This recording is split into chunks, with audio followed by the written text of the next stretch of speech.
नमस्कार दोस्तों, आप सभी का इंतजार आज खत्म हुआ। डीएमईआर ने एक नोटिफिकेशन अभी जारी किया है। उस नोटिफिकेशन के बारे में हम इस वीडियो में जानेंगे। क्या है, उन्होंने क्या अपलोड किया है अभी अभी जो अपनी वेबसाइट पे, उसके बारे में जानेंगे।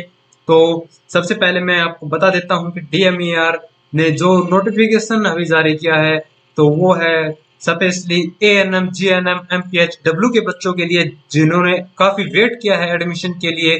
तो उनके लिए अभी उन्होंने नोटिफिकेशन जारी किया है, हम उसके बारे में बताएंगे और उनकी क्या क्वालिफिकेशन रहेगी, क्या एज लिमिट रहेगी, क्या जो प्रोसेस है कंप्लीट वो बताएंगे, कैसे फॉर्म अप्लाई किया जाएगा ये बताएंगे। तो आप ये सब जानने के लिए हमारे साथ जुड़े रहिए। तो सबसे पहले मैं आपको बता देता हूँ डीएमईआर, एमपीएचडब्ल्यू, एएनएम, जीएनएम क्या है। तो ये देखिए आप दोस्तों, सबसे पहले आप जानिए डीएमईआर क्या है। तो डीएमईआर है director general of medical education and research Haryana. तो ये मेडिकल इंस्टीट्यूट है हरियाणा में। तो इसके साथ में आपको बता देता हूँ ANM axillary nurse midwife and GNM है वो general nursing midwifery and MPHW है वो मल्टीपर्पज हेल्थ वर्कर। ठीक है, तो ये एक प्रोस्पेक्ट इन्होंने जारी किया था। ये इनका प्रोस्पेक्ट है पहले जो इन्होंने 21 जनवरी को अपलोड किया था इनकी वेबसाइट पे। तो इसके बारे में हम बाद में डिस्कस करेंगे, ये नोटिफिकेशन हम बाद में देखेंगे। तो पहले मैं एक बार आपको ब्रीफ में बता देता हूँ इनके बारे में क्या है। तो ये है, सबसे पहले मैं आपको इनके डेट्स के बारे में बता देता हूँ। जो स्टार्टिंग डेट है ऑनलाइन रजिस्ट्रेशन की वो रहेगी 19 तारीख। तो और 19 तारीख ये शाम 2 बजे स्टार्ट किए जाएंगे शाम को। और इसी प्रकार से इनकी लास्ट डेट रहेगी एप्लीकेशन की वो है 28 फरवरी। तो और वो शाम को 11:59 पे बंद हो जाएंगे। तो दोस्तों समय काफ़ी कम है, तो आप जल्दी से ये फॉर्म अप्लाई कीजिए अगर आप इसमें इंटरेस्टेड हैं। तो अगर आपने भूलवश कोई गलती कर दी इन फॉर्म में तो उसके लिए भी इन्होंने डेट दी हुई है 24 से 28 के बीच आप इसमें चेंज कर सकते हैं। 24 तारीख को आप 11 बजे सुबह ये पोर्टल ओपन हो जाएगा। तो उसके बाद ये क्लोजिंग टाइम इनका रहेगा 11:59 28 फरवरी को। काउंसलिंग की डेट अभी इन्होंने दी नहीं है, तो दोस्तों जैसे ही अपडेट होगी हम आपको जरूर बताएंगे। इसके बाद आप देख पा रहे होंगे कि रजिस्ट्रेशन फीस क्या है। तो रजिस्ट्रेशन फीस जर्नल की है वो 1000 रुपये रहेगी और बाकी अदर्स जो बच गई SC, BC, BCB जो भी है इनकी 750 रहेगी। फीस आपकी सिर्फ ऑनलाइन मोड से ही आप पे कर पाएंगे। तो इसके साथ आप यहाँ पे एज लिमिट भी देख सकते हैं। कैंडिडेट मिनिमम एज इनकी है 17 साल और मैक्सिमम है 35 साल और ये काउंट होगी 31/12/2021 तक। तो यहाँ पे आप एएनएम के लिए अप्लाई कर सकते हैं अगर आपने 12th पास की हुई हो तो। इसी प्रकार से इसके लिए आपको ये जरूरी नहीं है कि आपने किससे की है, मेजर सब्जेक्ट्स है जो जिससे भी आपने की हुई है +2 नॉर्मल सभी बच्चे इसमें एडमिशन ले पाए। दोस्तों अब यहाँ पे आप इनकी क्वालिफिकेशन देख सकते हैं, सभी में +2 है। आप किसी भी प्रकार से इसमें कोई दिक्कत नहीं रहेगी आपको, साइंस की या कोई भी। तो आप नॉर्मल अगर +2 कर रखी है तो नॉर्मल में भी आप इसमें एडमिशन ले पाएंगे। तो इसी के साथ मैं आपको थोड़ा सा इनके फीस के बारे में बता देता हूँ। एमपीएचडब्ल्यू की फीस रहने वाली है 15,000 रुपये सेम, एएनएम की सेम रहेगी 15,000, जीएनएम की भी सेम रहेगी। अगर आपका एडमिशन गवर्नमेंट में होता है, अगर गवर्नमेंट इंस्टीट्यूट में आपका एडमिशन हुआ तो आपकी ये फीस लगेगी। अदरवाइज फीस का स्ट्रक्चर मैं आगे आपको दिखाऊंगा क्या फीस लगेगी आपकी। तो दोस्तों ये नोटिस अभी आया है, इनके बारे में मैंने अभी आपको बता दिया सारी डेट्स के बारे में। तो आपको इसके जो ऑनलाइन फॉर्म अप्लाई करने के लिए जो लिंक दिए हुए हैं इन्होंने, तो ये लिंक मैं आपको डिस्क्रिप्शन बॉक्स में प्रोवाइड करवा रहा हूँ। आप वहां से डायरेक्ट लिंक पे क्लिक करके आप फॉर्म अप्लाई कर सकते हैं। तो इसका जो भी प्रोसेस रहने वाला है मैं एक बार आपको फास्टली बता देता हूँ। एडमिशन की जो प्रक्रिया रहेगी वो आपको ऑनलाइन मोड बताया हुआ है। मेरिट लिस्ट जिसने वेब पोर्टल पे अगर रजिस्टर्ड करवाया है अपने आप को तो ही उनकी मेरिट लिस्ट बनेगी, अदरवाइज नहीं। प्रेफरेंस वह मेरिट लिस्ट में अगर जिस बच्चे के पास साइंस हुई, अगर +2 से उसने साइंस की है तो उसको प्रेफरेंस पहले देंगे, ना कि 12th नॉर्मल वाले में, ये ध्यान रहे। इसके साथ में अगर इनमें टाई अप हो जाता है, इक्वल मार्क्स आ जाते हैं ना, तो उसमें भी आपको इन्होंने बताया है कि आपकी क्या टर्म्स एंड कंडीशन इन्होंने बताई है, वो आपको मैं अभी बता देता हूँ।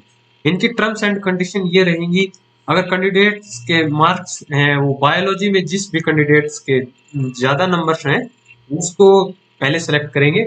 अगर वो भी सेम होते हैं तो उसके बाद फिजिक्स केमिस्ट्री बायो की सेम करेंगे। अगर फिर भी सेम होता है तो उनकी एज पे आएंगे, अगर फिर भी सेम होता है तो अल्फाबेट पे आएंगे। तो जैसे कि ए नाम से अमित हुआ तो, और दूसरा कैंडिडेट है बी से भारत, तो मान लीजिए इन दोनों में से सिलेक्ट करना पड़ेगा तो ए को सिलेक्ट करेंगे अमित, ठीक है। तो दोस्तों इसके बाद की जो प्रोसेस है मैं आपको और बता देता हूँ। पहले आप इन डॉक्यूमेंट्स को जरूर तैयार कर लीजिए। जो ये डॉक्यूमेंट्स आपको मैं बताने जा रहा हूँ, list of documents brought at the time of the reporting to institute. जब आपका सिलेक्शन होता है, इंस्टीट्यूट में जाते हैं, तो उससे पहले ये सभी डॉक्यूमेंट्स आपके पास होने चाहिए।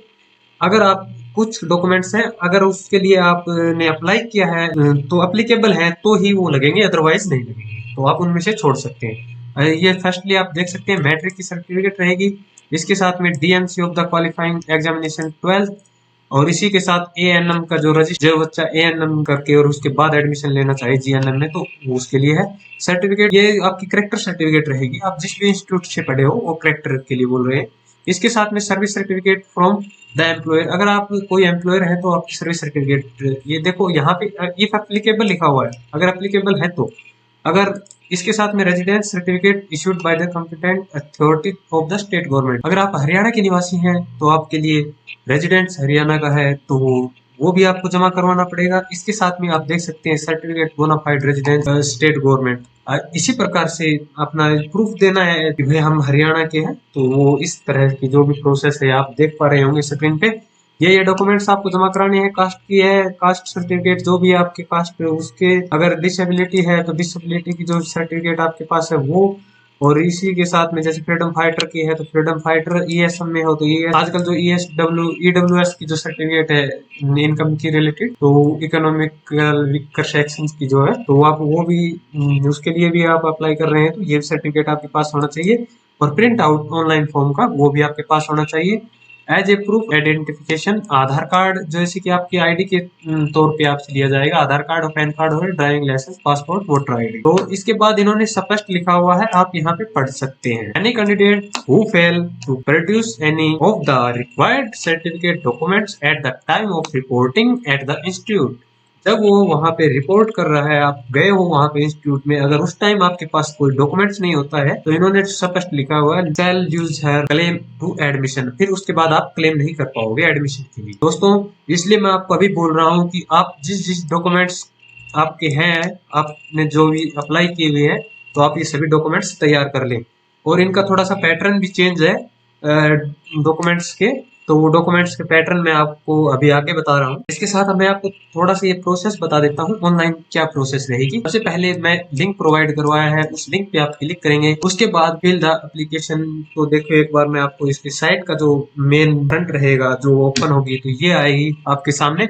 आप यहाँ पे रजिस्टर्ड हैं तो यहाँ पे क्लिक करेंगे, अगर आपको न्यू रजिस्ट्रेशन करना है तो आप यहाँ पे क्लिक करेंगे। उसके बाद आपको जो डॉक्यूमेंट्स अपलोड करने हैं, ये देखिए आपको name, contact number, email ID, जो भी आपकी डिटेल्स मांगे उसके बाद आप डिटेल्स फिल कीजिए, उसके बाद सेव करवाइए। उसके बाद आपके पास आइए अपलोड फोटो सिग्नेचर। और इसमें ये ध्यान रखिए कि आपको पीडीएफ मांगे तो पीडीएफ, जेपीजी मांगे तो जेपीजी, और उसका साइज भी होता है, साइज आप देख लीजिए, उस हिसाब से आप उसको अपलोड कीजिए। उसके बाद आप अपनी फीस सबमिट कीजिए ऑनलाइन। क्रेडिट कार्ड से भी जमा कर सकते हैं, डेबिट कार्ड भी, ऑप्शन आपके पास सभी रहेंगे नेट, लेकिन फीस जो जमा होगी आपकी ऑनलाइन पेमेंट। ये पे करने के बाद आपका फॉर्म सक्सेसफुली सबमिट हो जाएगा और उसका प्रिंट आउट आप निकाल के रख लीजिए। तो दोस्तों अभी हम आपको दिखाने जा रहे हैं जो इसका प्रोस्पेक्ट है, आप एक बार थोड़ा ध्यान से उसको देखिए। ये देखिए दोस्तों, तो दोस्तों ये प्रोस्पेक्ट आप देख पा रहे होंगे स्क्रीन पे। एलिजिबिलिटी एरिया है वो मैं एक बार आपको फटाफट दिखा देता हूँ, और ये ज्यादा आपको पढ़ना हो तो आप डिस्क्रिप्शन बॉक्स से पढ़ सकते हैं। जो भी कैंडिडेट है वो इंडियन होना चाहिए, उसके डॉक्यूमेंट्स, ये सभी डिटेल्स मैंने आपको बता ही दी है। 10+2 होनी चाहिए, इंग्लिश जरूरी है, इंग्लिश सब्जेक्ट आपके पास होना चाहिए। इसके साथ में मिनिमम जो परसेंटेज है आपकी मिनिमम परसेंटेज वो 40% होनी चाहिए। आप यहाँ पे देख पा रहे होंगे 40% से आपको क्वालिफाई किया हुआ होना चाहिए 10+2। इसके साथ में इंग्लिश कंपलसरी है। तो इस प्रकार से आपने यहाँ पे देख ही लिया होगा कि आप देख रहे हैं जीएनएम के लिए आप अप्लाई करेंगे तो ये आपकी मिनिमम एजुकेशन होनी चाहिए और यहाँ पे 10+2 है, ये इंग्लिश के साथ होनी चाहिए और 40% मार्क्स आपके जरूरी है। और इसी प्रकार से एएनएम की क्वालिफिकेशन मैं आपको दिखा रहा हूँ, आप देख पा रहे होंगे किसी भी स्ट्रीम से हो सकते हो, physics, chemistry, math, biotechnology, economics, political history, geography, business studies, sociology, psychology and philosophy. और एक इंग्लिश जरूरी है, इनमें मैंने पहले भी बताया इंग्लिश जरूरी है। और इसके साथ में 10+2 जो आर्ट से हैं या फिर साइंस से हैं तो वो बच्चे national institute of open school से वो भी भर सकते हैं। और यहाँ पे MPSW के लिए आप देख सकते हैं सिर्फ 10+2 है, किसी भी स्ट्रीम से आप आ सकते हैं। और यहाँ पे नोट में स्पष्ट लिखा हुआ है, आप देख, और यहाँ पे ये देखिए आप स्क्रीन पे देख पा रहे होंगे नोट जो दिया हुआ है ANM के लिए सिर्फ female candidates and male candidates only for MPSW। तो ये ध्यान रहे कि ANM के लिए सिर्फ फीमेल कैंडिडेट्स अप्लाई करें और मेल कैंडिडेट्स MPSW के लिए अप्लाई। और इसके बाद मैं आपको नीचे ले चलता हूँ, इसकी प्रोसेस मैंने अभी थोड़ी बताई थी आपको, सेम रहेगी। ये देखिए यहाँ पे दिया हुआ है जो भी आपके मार्क्स वगैरह हैं। और इसके बाद मैं आपको ले चलता हूँ और इसके साथ में जर्नल इंस्ट्रक्शंस के बारे में मैंने कहा था। अभी आप यहाँ पे देख सकते हैं ये जर्नल इंस्ट्रक्शंस दी हुई हैं सभी। और इनमें मैं आपको अभी बता देता हूँ, जैसे फ्रीडम फाइटर के आपने जो भी सर्टिफिकेट अपलोड पहले बनवाई हुई है तो उसको चेंज कर लीजिए। यहाँ पे एनेक्सर 9 दिया हुआ है, उसके अकॉर्डिंग आप उसको बनवाइए। बैकवर्ड क्लास की अगर आपके पास है तो उसको एनेक्सर 8 दिया हुआ है इसमें, तो उसके अकॉर्डिंग बनवाइए। इसी प्रकार से डॉक्यूमेंट्स जो आप लिस्ट है वो अपलोड करेंगे, ये दिया हुआ है एनेक्सर 7 में जो भी डॉक्यूमेंट्स दिए हुए हैं आप वो डॉक्यूमेंट्स साथ लेके जाएं इंस्टीट्यूट में, जो कि मैंने अभी आपको पहले बता दिया था। तो इस प्रकार से आप ये देख पा रहे होंगे जो एनेक्सर दिए हुए हैं एक्स सर्विसमैन के लिए, इस 10 एनेक्सर दिया हुआ है। और तो इनमें आप अलग से फॉर्मेट में बनवाने पड़ेंगे ये डॉक्यूमेंट्स आपको दोबारा से, अगर पहले की कोई हो तो उसको चेंज करवाइए आप। तो इसी प्रकार से ये इंस्ट्रक्शंस हैं, आप पढ़ सकते हैं। इसके बाद मैं एक बार आपको ले चलता हूँ फीस के पेज पे, जो मैंने आपको बताया था कि मैंने उनके बारे में बताया था। गवर्नमेंट में आपकी 15,000 रुपये फीस लग रही है, तो आपको ये अभी देखने को मिलेगा प्राइवेट कॉलेज में। तो ANM के लिए आपको जो फीस पे करनी पड़ेगी वो आप यहाँ पे देख पा रहे होंगे, 1,37,800 रुपये। और इसी के साथ GNM के लिए अगर आपने अप्लाई कर दिया प्राइवेट कॉलेज तो आप देख पा रहे होंगे वहां एडमिशन लेने के लिए आपको पे करना पड़ेगा 1,98,200 रुपये। ये सेम यहाँ प्राइवेट कॉलेज में MPSW के लिए है। फर्स्ट ईयर में आपको 50,000, सेकेंड ईयर में 44,000 रुपये जमा कराने हैं। तो ओवरऑल इसका भी 94,000 रुपये बनता है। तो दोस्तों आप अगर गवर्नमेंट में एडमिशन ले रहे हैं तो आपको वही चीजें 15,000 रुपये में मिल रही है, और यहाँ पे आपने देख लिया होगा काफी डिफरेंस है। ये डॉक्यूमेंट्स की लिस्ट है जो कि मैंने अभी आपको दिखाया था। तो दोस्तों ये PDF काफी लंबी हो जाएगी प्रोस्पेक्ट की, जो मैंने आपको लिंक डिस्क्रिप्शन में प्रोवाइड करवाए हैं, आप उन पे क्लिक करके आप वहां से देख पा रहे होंगे, आप वहां से देख लेना। अब बाकी की प्रोसेस मैंने जो थी सारी कंप्लीट आपको बता दी है, और उम्मीद करता हूँ आप लोगों को समझ भी आया होगा। तो साथियों मैं उम्मीद करता हूँ कि मेरे द्वारा दी गई जानकारी आपको पसंद आई होगी, और वीडियो पसंद आई हो तो लाइक एंड शेयर करना न भूलें। और इसी तरह की वीडियो पाने के लिए आप हमारे चैनल को सब्सक्राइब करें और बेल आइकन को प्रेस करें, ताकि सबसे पहले आप तक हमारी वीडियो पहुंच सके। जय हिंद, जय भारत।